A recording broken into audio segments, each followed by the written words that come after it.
একসাথে সকলে উঠাবেন হাত। আল্লাহু আকবার। তুলছেন সবাই? হ্যাঁ, হাত শক্ত করেন, সোজা করেন। এবার পিছন দিকে একটু টানা দেন, ডানে বামে একটু নড়াচড়া দেন, ডানে বামে নড়াচড়া দেন। এবার হাতটা এরকম করে ধরেন, এই এরকম করে ধরেন, ধরে এবার ডানে বামে তাকায় দেখেন কারা কারা হাতটা ধরতে পারে নাই। এগুলো চেহারা একটু চিনে নেন, মুরব্বী না হলে তাদেরকে একটু চিনে নেন, আর মুরব্বী হলে সব মা। হাত সোজা করছেন, পিছনে টান দেন, এবার দিছেন। এবার হাতটা এরকম করেন, এরকম এরকম, হ্যাঁ হাত এরকম করেন, করছেন না? মাশাআল্লাহ। এবার পিছনে নেন, পিছনে।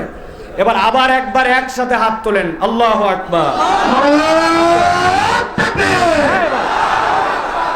ওয়াজ ছেড়ে চলে যাবো তুমি।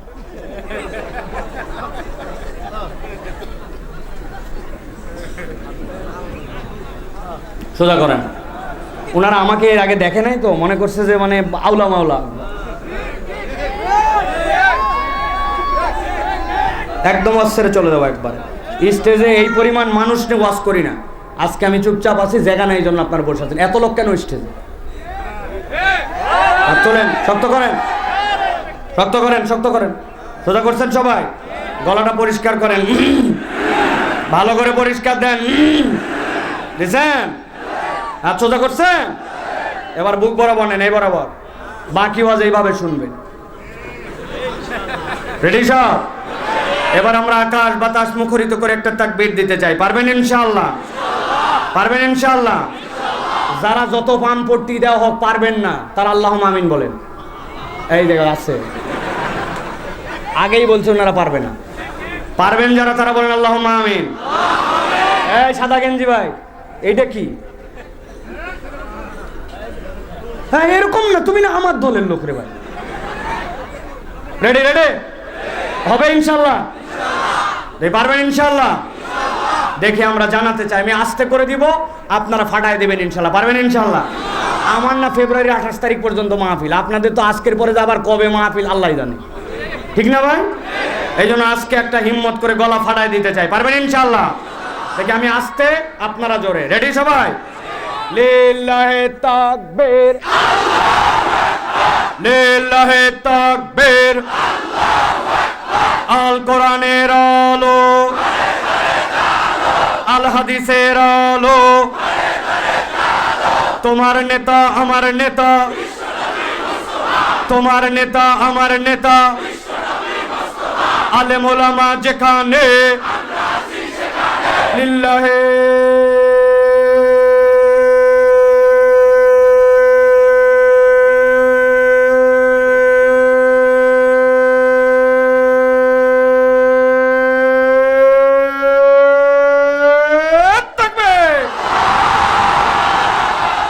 আলহামদুলিল্লাহ বলেন।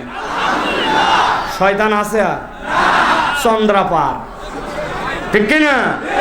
কারণ আল্লাহু আকবারের স্লোগান শয়তান পছন্দ করে না। আল্লাহু আকবারের স্লোগান দিলে শয়তান হাওয়া মারতে মারতে বিদায় হয়। দুনিয়াতেও অনেকে আল্লাহু আকবারের স্লোগান পছন্দ করতে পারে না। সব দলের স্লোগানে আল্লাহু আকবার নাই। দুনিয়াতে আল্লাহু আকবারের স্লোগান পছন্দ করে না। ভালো করে জেনে রাখবেন, এরা শয়তানের খালাতো মামাতো ভাই। আল্লাহু আকবারের স্লোগান কোনো দলীয় স্লোগান নয়, কোনো পার্টির স্লোগান নয়, কোনো গোষ্ঠীর স্লোগান নয়। আল্লাহু আকবারের স্লোগান ইমানদারের স্লোগান।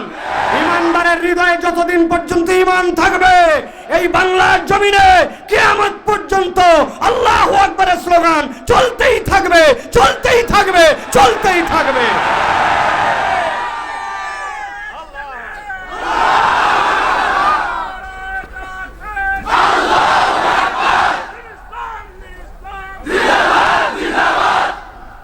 আলহামদুলিল্লাহ বলেন। অলসতা গেছে না ভাই? অনেকে মনে করছিল যাই কি বাড়ি, যাই কি না, আর সেইগুলো যাতে যাবে না অন্তত পক্ষে আধা ঘন্টা, ঠিক কিনা?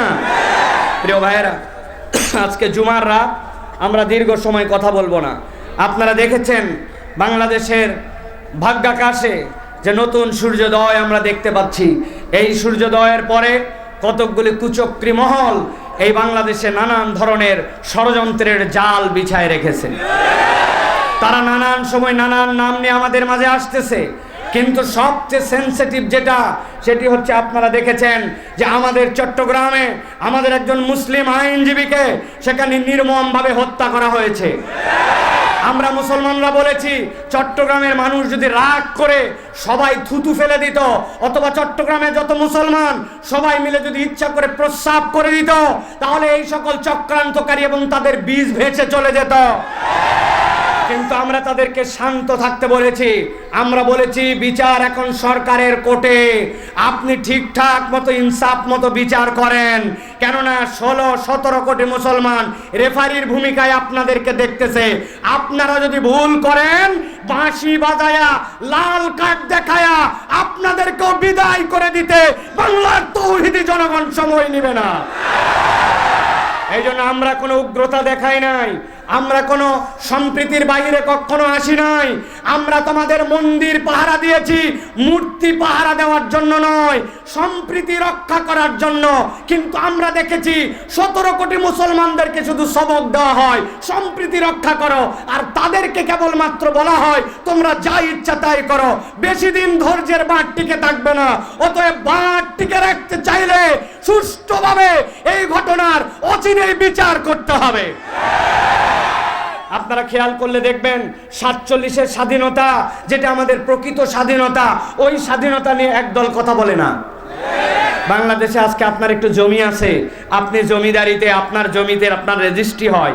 আপনি কি জানেন ওই 47-এর স্বাধীনতার আগে এই বাংলাদেশে শেরে বাংলা একে ফজলুল হক অবিভক্ত বাংলার যখন তিনি প্রধানমন্ত্রী ছিলেন, জমিদারি প্রথা তিনি প্রথম বিলুপ্ত করে আপনার আমার ওই দাদাদের আর এই আমাদের দুই পারের মানুষেরই জমির মধ্যে আমাদের নামটা লিখেছিলেন ওই শেরে বাংলা একে ফজলুল হক। উনি চেয়েছিলেন উভয় বাংলা মিলায় একটা বাংলা হোক। এই জন্য হোসেন শহীদ সোহরাওয়ার্দীর সাথে তার অনেক ধরনের দূরত্ব ছিল, কেননা তিনি মুসলিম লীগ করতেন না। কিন্তু পরবর্তীতে যখন দেখেছেন দাদা বাবুদের হেডাম বেশি, ওরা মুসলমানদেরকে গোনে না, তাদের মধ্যে এক ধরনের বুর্জোয়া এবং তাদের মধ্যে এক ধরনের এলিট ভাব আছে, তখন তিনি নিজের অস্তিত্ব নিজের হেডাম সব কমায় দিয়ে হোসেন শহীদ সোহরাওয়ার্দীর সাথে এক হয়ে 47-এর 14 আগস্ট এই মানচিত্র, যেটি দ্বিজাতি তত্ত্বের ভিত্তিতে গঠিত হয়েছিল, সেই মানচিত্রের আলোকে 71 সালের স্বাধীনতা পেয়েছি। সেই মানচিত্রের আলোকে আমরা ফ্যাসিস্টদেরকে সরাই দিয়ে এখন আমরা একটা অভ্যুত্থান করেছি। সুতরাং যারা 47-এর মানচিত্রকে অস্বীকার করতে চায়, তারাই প্রকৃতার্থে এদেশের মধ্যে অন্যায় অনাচার করতে চায়, অপর রাষ্ট্রের ইন্ধনে তারাই এদেশকে অশান্ত করতে চায়, ঠিক কিনা? অতএব চিনে নিতে হবে কে আপনার বন্ধু আর কে আপনার দুশমন। কিচ্ছু জানে না, ইতিহাস সম্পর্কে কোনো ধারণা নাই। তরুণ, এই দেশের ভবিষ্যৎ তোমার আমার হাতে, কেননা মুরব্বীদের বয়স হয়েছে। এখন আমরা যদি আমাদের দেশের পক্ষে না থাকি, আমরা যদি আমাদের দেশের পক্ষে কথা না বলি, তাহলে নিশ্চয় বিপদ কত বড় হবে সেটা আমরা কল্পনাও করতে পারবো না। আপনারা দেখেছেন, গতকালকেও আপনারা দেখেছেন সার্জিস এবং আমাদের প্রিয় হাসানাতকে তাদেরকে বারবার গাড়ি চাপা দিয়ে হত্যা করার চেষ্টা করা হয়েছে।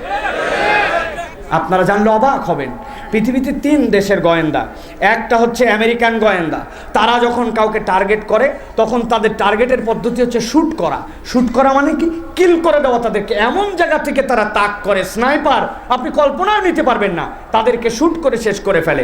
আরেকটা গোয়েন্দা যারা ইসরায়েলি মোসাদ, এদের টার্গেট হচ্ছে এরা বিস্ফোরক কোনো জায়গায় দিয়ে টাইম বোমের মতো করে রেখে, আপনি কল্পনাও করতে পারবেন না 3 মাস আগে যেই বাড়ি ওই হামাসের ইসমাইল হানিয়ার জন্য সিলেক্ট করা ছিল, 3 মাসের তারও আগে সেখানে তারা নিজস্ব পদ্ধতিতে বোমা ফিট করে সেখানে তারা ইসমাইল হানিয়া সহ চেজার বিস্ফোরণ করে লেবাননে মানুষকে মেরেছে।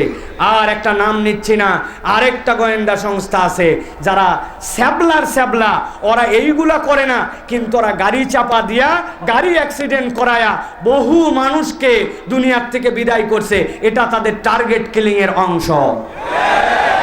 আমাদের গাড়ি অ্যাক্সিডেন্ট করেছিল, আপনারা জানেন, আল্লাহ রাব্বুল আলামিন হেফাজত করেছেন। তবে আমরা একটা কথা বলি ভাই, মাকারু ওয়া মাকারাল্লাহ ওয়াল্লাহু খায়রুল মাকিরিন। তুমিও কৌশল করো, আল্লাহও কৌশল করেন। আল্লাহ যদি চান তাহলে কখনো আল্লাহর কৌশলের উপরে কারো কৌশল বিজয়ী হবে না। মুসলমানরাই শেষ হাসি ইনশাআল্লাহ হাসবে, ঠিক কি না? কিন্তু তার জন্য তো আমার ভিতরে ঈমান দরকার, তার জন্য তো আমার ভিতরে গেলে হইচই নয়, কোরআনের তালিম দরকার, আমার জীবনে একটা পরিবর্তন দরকার। যেই লোক দাঁড়ায়া মুতে এশার নামাজ না পড়ে ফজর পড়বে না, এখানে এসে স্লোগান দিচ্ছে, বলেন তো এই লোক দিয়ে কি হবে? কি হবে ভাই? কিচ্ছু হবে না। এই জন্য বলবো আমাদের তালিম তারবিয়াত লাগবে, ঠিক না? আমি আপনাদের কাছে নির্ধারিত একটা সূরা থেকে নির্ধারিত একটু কথা বলতে চাই। আশা করি আপনারা আমার কাছ থেকে এর আগে না শুনলে, এই কথা এর আগে এভাবে আপনাদের কাছে উপস্থাপন করা হয় নাই। আমি আপনাদের কাছে সর্বোচ্চ 30 থেকে 40 মিনিট, আর 40 মিনিট কথা বলে ফেলছি, আর 30 থেকে 40 মিনিট আপনাদের সামনে একটু কথা বলতে চাই। শুনবেন তো ইনশাআল্লাহ? আসেন তো ইনশাআল্লাহ? চলেন তাহলে আমরা সমস্বরে একযোগে আমরা বিতাড়িত শয়তান থেকে আশ্রয় প্রার্থনা করে আমরা কুরআনুল কারীমের মধ্যে প্রবেশ করব। একটা জবানও বন্ধ থাকবে না, কাছে দূরে ঘরে বাড়িতে যেখানে মাইকের শব্দ যাচ্ছে সকলেই আমার সাথে একসাথে পড়েন, আউযু বিল্লাহি মিনাশ শাইতানির রাজীম, বিসমিল্লাহির রাহমানির রহিম, ওয়াতলু আলাইহিম নাবা'আল্লাযী আতাইনাহু আয়াতিনা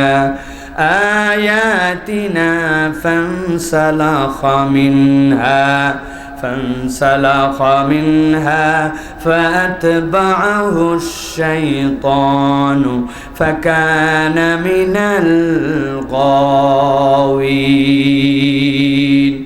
আমার আল্লাহ রাব্বুল আমিন আমার প্রিয় নবী মুহাম্মদুর রাসূলুল্লাহ সাল্লাল্লাহু আলাইহি সাল্লামকে বলছেন, ও আমার হাবিব, আপনার প্রতি আমি এখন যে ওহী দিচ্ছি, আপনার প্রতি দায়িত্ব হলো আপনি এই ওহীটা আপনার উম্মতের কাছে তেলাওয়াত করে শোনান, তাদের কাছে আপনি এটা তেলাওয়াত করে জানায় দেন। মুফাসসিরিনে কেরাম ব্যাখ্যা করছেন, আল্লাহ কোরআনে অনেক জায়গাতে নবীকে বলেছেন কুল, হে নবী আপনি বলুন।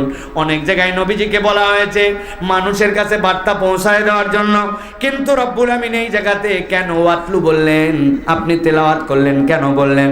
মুফাসসিররা ব্যাখ্যা করছেন, ইব্রাহিম আলাইহিস সালাম আর ইসমাইল আলাইহিস সালাম মিলে যখন খানায় কাবা নির্মাণ করলেন, খানায় কাবা নির্মাণ করার পরে ইব্রাহিম আলাইহিস সালাম আল্লাহর কাছে দোয়া করলেন, وَإِذْ يَرْفَعُ إِبْرَاهِيمُ الْقَوَاعِدَ مِنَ الْبَيْتِ وَإِسْمَاعِيلُ رَبَّنَا تَقَبَّلْ مِنَّا إِنَّكَ أَنْتَ السَّمِيعُ الْعَلِيمُ। আয় রব, আমি আর ইসমাইল মিলে খানায় কাবার প্রাচীর দাঁড় করিয়েছি, আপনি এটাকে কবুল করে নেন।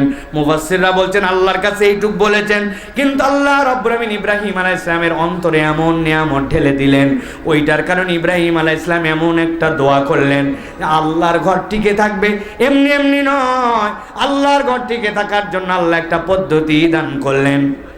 আল্লাহ নবী ইব্রাহিম আলাইহিস সালাম আল্লাহর কাছে দোয়া করলেন, রব্বানা ওয়াবাস ফীহিম রাসূলাম মিনহুম ইয়াতলু আলাইহিম আয়াতিক। আয় আল্লাহ, আমি আপনার কাছে দোয়া করি আমার উম্মতের মধ্যে থেকে, আমার সন্তানদের মধ্যে থেকে এমন নবী আপনি সেখানে প্রেরণ করেন যেই নবীর কমসে কম 4টা গুণ হবে, ইয়াতলু আলাইহিম আয়াতিকা ওয়া ইউযাক্কিহিম ওয়া ইউআল্লিমুহুমুল কিতাবা ওয়াল হিকমা। 1 নম্বর, আপনার আয়াতগুলা তাদের কাছে তেলাওয়াত করবে। আল্লাহ নবী সাল্লাল্লাহু আলাইহি সাল্লাম বলছেন, আমার উম্মত জেনে রাখো, আমি মুহাম্মদ মুস্তাফা সাল্লাল্লাহু আলাইহি সাল্লাম দুনিয়াতে এসেছি অনেক অনেক হাজার বছর আগে আমার পিতা ইব্রাহিম আলাইহিস সালাম দোয়া করেছিলেন। আল্লাহ ইব্রাহিম আলাইহিস সালামের দোয়ার বদৌলতে দুনিয়ার বুকে আমাকে পয়গম্বর হিসাবে প্রেরণ করেছেন। আমি ইব্রাহিম আলাইহিস সালামের দোয়ার ফসল। সুবহানাল্লাহ। আমাদের মধ্যে অনেকের আছে চিন্তা করি এই লোকের জন্য দোয়া করলে কি হবে, এই দোয়াটা আমি করব কি করব না। আল্লাহ আপনার চিন্তার মধ্যে যত বড়ত্ব রাখে তত বড় দোয়াটা আপনি করে দেন। আজকে আপনার দোয়া হয়তো কবুল হয় নাই, আপনি দেখে দিতে পারেন নাই, কিন্তু আল্লাহ আপনার দোয়া কবুল করে আপনার 50 প্রজন্ম পরেও এমন হয়তো নিয়ামত দিবে, আপনি কিয়ামতের ময়দানে জান্নাতে যেয়ে বুঝতে পারবেন যে আপনার দোয়ার ফজলে আল্লাহ এই নিয়ামতটা অমুক বান্দাকে দিয়েছিল। এই জন্য দোয়া করতে হিংসা করা যাবে না। আপনার কাছে যতটুকু সুযোগ থাকবে অপরের জন্য দোয়া করবেন। আল্লাহ রাব্বুল আমিন নবীকে বলছেন, গভীর মনোযোগ দেন, ওয়াতলু আলাইহিম, ও আমার হাবিব আপনি তাদের কাছে এই ঘটনাটা বলেন। নাবা আল্লাযী আতাইনাহু আয়াতিনা, আমি আল্লাহর পক্ষ থেকে তাদের কাছে আমার আয়াত দিয়েছিলাম। হযরত আব্দুল্লাহ ইবনে মাসউদ বলছেন, আল্লাহ রাব্বুল আমিন কোন ব্যক্তির কথা নবীকে এখানে বলতে বলেছেন জানো নাকি? তিনি বলছেন মুসা আলাইহিস সালামের কওমে এক লোক ছিল, লোকের নাম ছিল বালাম ইবনে আবার। আল্লাহর নবীকে ওই লোকের কথা বলতে বলা হয়েছে। হযরত আব্দুল্লাহ ইবনে আমর বলছেন না, এখানে উমাইয়া ইবনে আবি সালতের কথা বলতে বলা হয়েছে। ইমাম ইবনে কাসির রাহমাতুল্লাহি আলাইহি বলছেন, লোকের কথা যাকেই বলতে বলা হোক, কিন্তু আল্লাহ এই জায়গাতে এমন চারটা দোষের কথা বলেছেন যেই চারটার কথা কিয়ামত পর্যন্ত যেই মানুষের জীবনে লেগে যাবে, আল্লাহ মূলত তাদের দীক্ষা দেওয়ার জন্য আল্লাহ রাব্বুল আলামিন এই কথা উল্লেখ করেছেন। হযরত আব্দুল্লাহ ইবনে মাসউদ বলছেন, হযরত মুসা আলাইহিস সালামের সময় একজন লোক ছিল, যার নাম ছিল বালাম ইবনে আবার। এই লোকটার কোয়ালিটি ছিল, সে যখনই আল্লাহর কাছে যা দোয়া করত সাথে সাথে তার দোয়া কবুল হয়ে যেত। আল্লাহু আকবার।